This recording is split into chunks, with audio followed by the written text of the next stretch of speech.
take action. Not hasty if it isn't required, but don't lose much time. Here's the time to act. When the idea is hot and the emotion is strong. That's the time to act. You say, Mr. Rohn, I'd like to have a library like yours. See, if you feel strong about that, what you got to do is get the first book and then get the second book. Before the feeling passes and before the idea gets dim, action pronto, action immediate, action as soon as possible.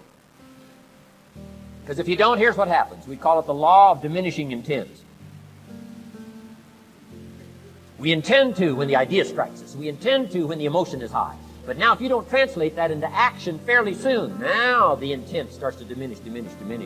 And a month from now it's cold. A year from now, can't be found.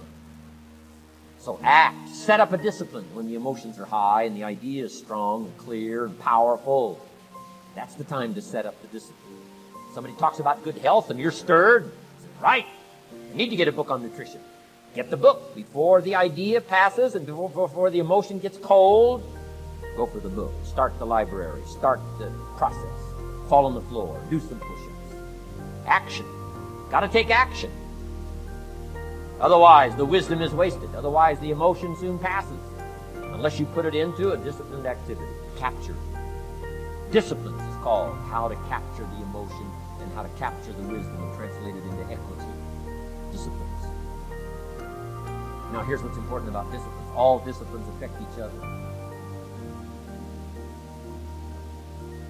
In fact, here's a good philosophical phrase. Everything affects everything else. Nothing stands alone.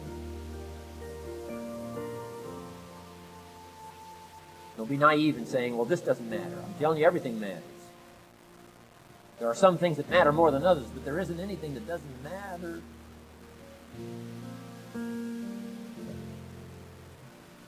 We all pity the man who says, well, this is the only place I let down.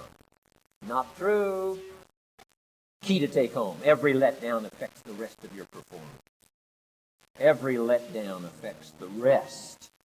This is part of the educational process on personal development. If you don't take the walk around the block, you probably won't do the apple a day. If you don't do the apple a day, you probably won't start building your library. If you don't build your library, you probably won't keep a journal, and you won't take pictures, and you won't do this, you won't do wise things with your money, won't do wise things with your time, won't do wise things with your possibilities and relationships, and the first thing you know, 6 years of that accumulated, and we say you have messed up. So the whole key to reversing that process now is to start picking up these disciplines. Now here's the positive side. Every new discipline affects the rest of your disciplines. Every new one affects the rest. That's why action is so important. The least action, the smallest action. Take it. Because when you start accomplishing and the value starts to return from that one action, it'll inspire you to do the next one and the next one and the next one. You start walking around the block, it'll inspire you to get an apple. Get an apple, it'll inspire you to get a book. Get a book, it'll inspire you to get a journal. Get a journal, it'll inspire you to grow, develop some skills. All disciplines affect each other. Every lack affects the rest. Every new affects the rest. The key is to diminish the lack and set up the new. And you've started a whole new life process. Key. Also, one more thought on discipline. Here's the greatest value of discipline. Self-worth. Self-esteem. People are teaching self-esteem these days, but they don't connect it to discipline. The least lack of discipline, and it starts to erode our psyche. One of the greatest temptations is to just ease up a little bit, right? The slightest lack of doing your best starts to erode the psyche. Instead of doing your best, doing just a little less than your best. Sure enough, you say, well, it's just going to affect my sales. No, it's going to affect your consciousness. It's going to affect your philosophy. Now you've begun in the slightest way to affect your own philosophy. Here's the problem with the least neglect. Neglect starts as an infection. And if you don't take care of it, it becomes a disease. And one neglect leads to another. And the worst of all, when neglect starts, it diminishes our self-worth, our self-confidence, our self-value. You say, well, how can I get back my self-respect? I'm telling you, you don't have to go to 29 classes. All you have to do is start the smallest discipline that now corresponds to your own philosophy, like I should, and I could, and I will. No longer will I let neglect stack up on me so that I will have the sorry scenario 6 years from now, giving some excuse instead of celebrating my progress. That's the key to discipline. Okay? Let's get kids involved in the least of disciplines. One more, and then one more, and then another one, and then another one, and then some more. And the first thing you know, you're starting to weave the tapestry of a disciplined life into which you can pour more wisdom and more attitude and more strong feeling, more faith and more courage. Now you've got something, a vessel in which to put it. And now the equities start to flow. And the early return, I'm telling you, if you'll start this process, the early return will have you so excited. You'll commit yourself to this strategy for the rest of your life. You'll never go back to the old ways. Join a new crowd. Join a new group. The disciplines to do. Take action. I recommended the last time I was here the little book, Richest Man in Babylon, and I said I've lectured now to over 3 million people in the last 33 years, and I've recommended this little book to almost all of them, I think. Guess how many have actually gone and got this little book? Answer, very few. My best guess is 10%. Such an easy thing to do. In that last seminar, right, I suggested this little book, number one, is easy to find. Number two, it's easy to buy. The most you can pay for it, $6, $7, $8. You can borrow that from your kids. And number three, it's easy to read.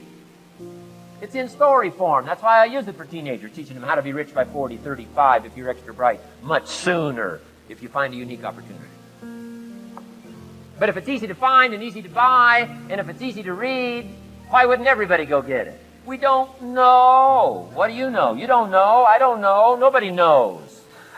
Here's how profound it is. Some do and some don't. Now here's the numbers. About 10% do. 90% don't or won't. We don't know the mystery of that. And I'm telling you, 10 years from now, those numbers will still be the same. 10% will, 90% won't. The numbers don't change. Only the faces change. You're looking at one of the faces. I used to belong to the 90% who couldn't be bothered even if it was easy. Guess how many people have a library card? Wisdom of the world available. Transform your life in any value amount you want. By the way, how much is a library card in Texas? Free. Here's what free is. Easy. I mean, it can't be any easier than free. Somebody says, well, would you bring it by? Well, no. At least you got to go get it. No.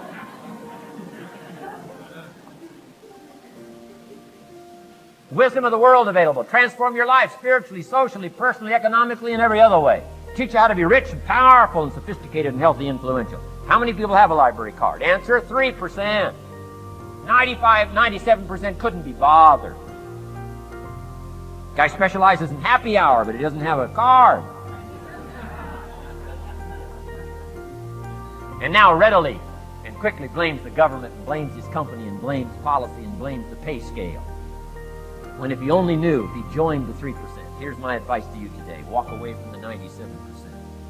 Don't talk like they talk. Don't act like they act. Don't go where they go. Don't specialize in what they specialize in. Throw away the blame list they cling to. Start you a new life. You say, well, is it as simple as getting a library card and join the 3%? And the answer is, of course. Of course. That's how easy this stuff is. This is so easy. It's so simple. It's not complex. You don't need a 2,000-year-old guru. You don't need multi-track affirmations. I'm telling you, don't. Affirmation without discipline is the beginning of delusion. Key. Don't let somebody sweep you into some contrary way to nature itself says, unless you labor. The miracle of the seed and the soil and the seasons and God and all the other stuff that's available, sunshine and rain, that's not available to you by affirmation. It is only available to you by labor. So labor well. Okay. Learn well. Discipline yourself well. you can have all the treasures you want. This stuff's easy and simple. It's not ocean waves and seagulls. You don't have to move to Sedona, where all the force fields come together in Arizona.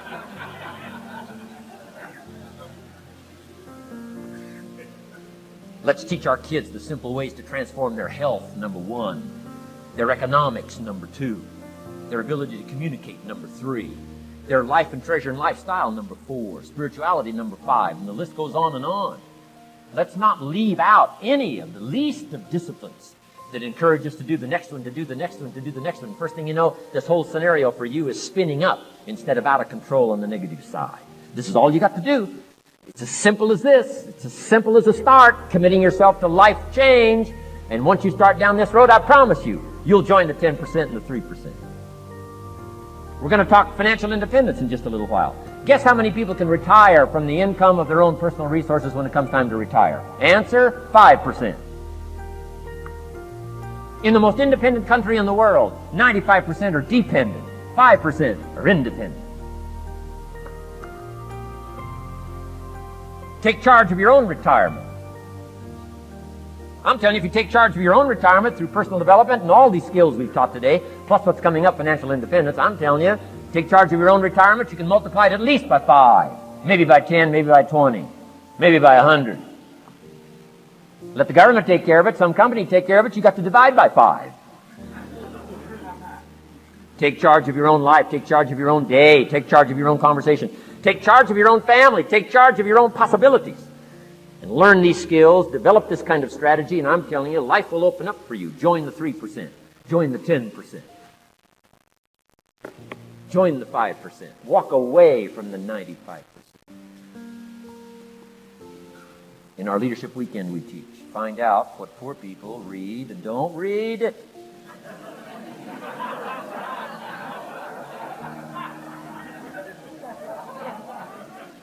I'm telling you, don't talk like they talk. Lend a helping hand, but don't fall into their poor philosophical scenario. Don't blame what they blame. Don't use the excuses they use. It's called the language of the poor. Switch gears, switch language, switch ideas, switch strategy. Start with the simplest of disciplines. And don't bemean any of these disciplines. The smallest of disciplines starts the process of life change. And if you'll invest in this thing called discipline, you can have whatever you wish. It's called the beginning of a miracle. Now here's the last clue on discipline. Do the best you can. We covered earlier, but here's a good scenario for the do the best you can. I've got a good question for you. Is the best you can do all you can do? The answer is no. Strangely enough. If we all fell on the floor right now and did as many push-ups as we possibly could,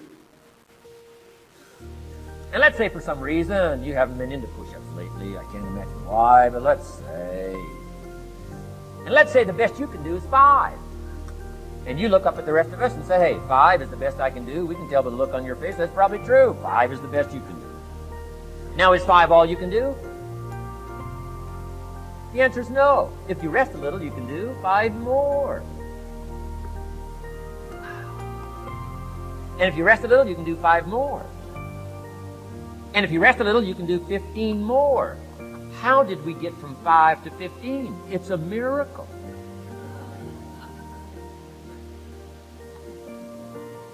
And if you rest a little, you can do 15. Rest a little, you can do 15. Rest a little, you can do 20.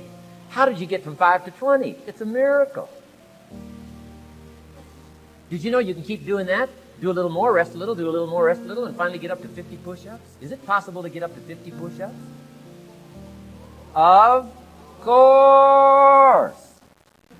How do you go from 5 to 50? It's a miracle. How do you get a miracle going? Number 1, do what you can. Don't leave out what you can, from writing a letter to your mother in Florida. Start cleaning it all up. 2, doing the push-ups. Go from 5 to 50. It's a miracle. Number 1, do what you can. Number 2, do the best you can. Here's number 3, rest very little.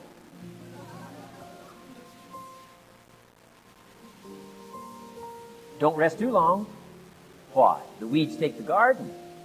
Kids have got that figured out. Can't rest too long. Here's the clue. Make rest a necessity, not an objective. The objective of life is not to rest. The objective of life is to act. Think of more disciplines. Think of more ways and means.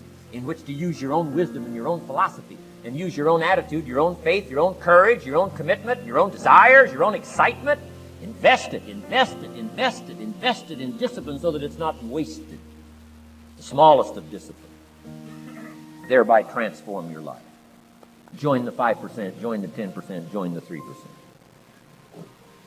Guess when I went and got this little book, Richest Man in Babylon? The same day I heard about it. I went and got it.